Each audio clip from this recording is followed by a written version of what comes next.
18 oktyabr 1991-ci ildə Azərbaycan müstəqilliyini bərpa etdikdən sonra Türkiyə bu müstəqilliyi tanıyan ilk ölkə oldu. 1992-ci il yanvarın 14-də isə iki qardaş ölkə arasında diplomatik münasibətlər bərpa edildi. Türkiyə Azərbaycanın müstəqilliyini bərpa etdikdən sonra diplomatik münasibət qurduğu ilk ölkə oldu. Azərbaycanla Türkiyə arasında diplomatik əlaqələrin bərpası xalqlarımız arasındakı qardaşlıq münasibətlərinin rəsmi təcəssümü idi. Elə həmin vaxtdan iki ölkə arasında əlaqələr bütün sahələrdə inkişaf etməyə başladı. Ümummilli lider Heydər Əliyev 1993-cü ildə xalqın təkidi ilə yenidən hakimiyyətə gəldikdən sonra münasibətlərin yeni mərhələsinin əsası qoyuldu. Ulu öndərin Türkiyə-Azərbaycan qardaşlığının əbədi və daimi olduğunu təcəssüm etdirən bir millət, iki dövlət müdrik kəlamı ölkələrimizin münasibətlərinin tarixini, bugününü və gələcəyini özündə dəqiq ifadə edən mükəmməl formula çevrildi. Cərəyan edən proseslər, dövlət başçılarının qarşılıqlı səfərləri, görüşləri, imzalanan sənədlər, həyata keçirilən beynəlxalq layihələr münasibətləri qardaşlıqdan strateji tərəfdaşlığa dək yüksəltdi. Şuşa bəyannaməsi münasibətlərin keyfiyyətcə yeni mərhələsinin başlanğıcı oldu. Bəyannamənin adı müttəfiqlik haqqında bəyannamədir və bu ad özü-özlüyündə hər şeyi göstərir, hər şey deyir və bu bəyannamədə göstərilən bütün müddəalar bizim gələcək işbirliyimizin təminatçısıdır. Azərbaycanla Türkiyə arasında münasibətlərin yeni inkişaf mərhələsi dövlət başçılarının qarşılıqlı səfərlərini də intensivləşdirib. Xüsusilə də ötən il Rəcəb Tayyib Ərdoğanın 14 xarici səfərini ikisini Azərbaycana, işğaldan azad olunan bölgələrimizə etməsi, Füzuli Beynəlxalq Hava Limanının açılışında iştirakı, limanda ilk rəsmi qarşılamanın reallaşması olduqca əhəmiyyətli hadisə idi. Qarabağ zaferinden sonra Azerbaycan'ın hak ettiği güzel günler aslında bundan sonra yaşayacağı günler. Çünkü Azerbaycan Türkiye ile geliştirmiş olduğu bu kardeşlik hukuku içerisinde dünyanın neresinde ne zaman lazım olduysa birbirinin arkasında sonsuz durabileceklerini her eylem ve işlemlerinde gösterdiler.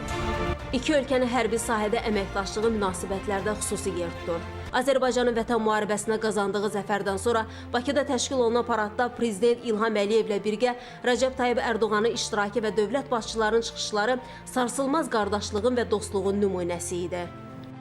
Türkiyə, Azərbaycanın müttəfiqlik münasibətlərində hədəf inkişafdır, hədəf sülhdür, hədəf təhlükəsizlikdir. Azərbaycan-Türkiyə iqtisadi münasibətlərində də keyfiyyətcə yeni mərhələ başlayıb. Türkiyə Azərbaycanda qeyri-neft sektoruna ən çox investisiya yatıran ölkədir. Azərbaycanda fəaliyyət göstərən Türkiyə şirkətləri Bakıda və ölkənin bir çox bölgələrində iqtisadiyyata təxminən 13 milyard dollar sərmayə qoyuluşu ilə fəal rol oynayır. Azərbaycandan da ən çox investisiya yatırılan ölkə Türkiyədir və bu rəqəm 18 milyard dollardan çoxdur. İkili ticaretimizde son dönemde önemli adımlar attık. Tercihli ticaret anlaşması 1 Mart 2021'de yürürlüğe girdi.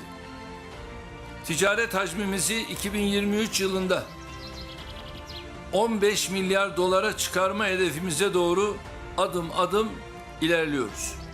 Ölkəmizdə podrat layihələrdə də Türkiyə şirkətləri fəal iştirakı ilə bu sayədə birinci yerdə qərarlaşıb. Xüsusilə də işğaldan azad olunan ərazilərdə həyata keçirilən mühüm layihələrdə ölkəmiz və xalqımız üçün strateji önəm daşıyan Füzuli-Şuşa avtomobil yolunun inşasında Türkiyə şirkətləri də yer alıb.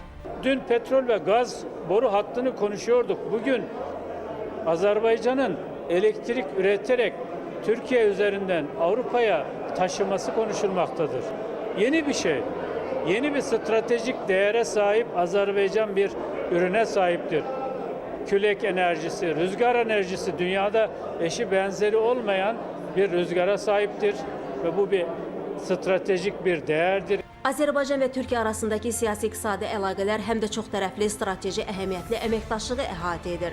Beynəlxalq nəqliyyat və enerji layihələri iki ölkənin regionda mövqeyinin güclənməsində, beynəlxalq daşımalarda, məsafə və daşıma müddətinin qısaldılmasında, strateji əhəmiyyətinin artmasında, regional enerji təhlükəsinin təminatında, tranzit və ticarət əməliyyatları ilə yanaşı digər sahələrdə gəlirlərin artımında, məşğulluğun həllində, əhalinin rifahının yüksəldilməsində mühüm əhəmiyyət kəsb edir. 44 günlük vətən müharibəsində Azərbaycanın qazandığı böyük zəfərdən sonra qardaş dövlətlərin bölgədə yazdığı tarix bütünlükdə regionda sülhə, təhlükəsizliyə hesablanıb. Eyni zamanda dünyanın enerji, nəqliyyat, kommunikasiya xəritələrini dəyişən Bakı-Tbilisi-Ərzurum, Bakı-Tbilisi-Ceyhan, Bakı-Tbilisi-Qars, TAP-TANAP layihələrindən sonra Zəngəzur dəhlizinin açılması istiqamətində atılan mühüm addımlar da bütünlükdə bölgənin inkişafına, rifahına xidmət edəcək.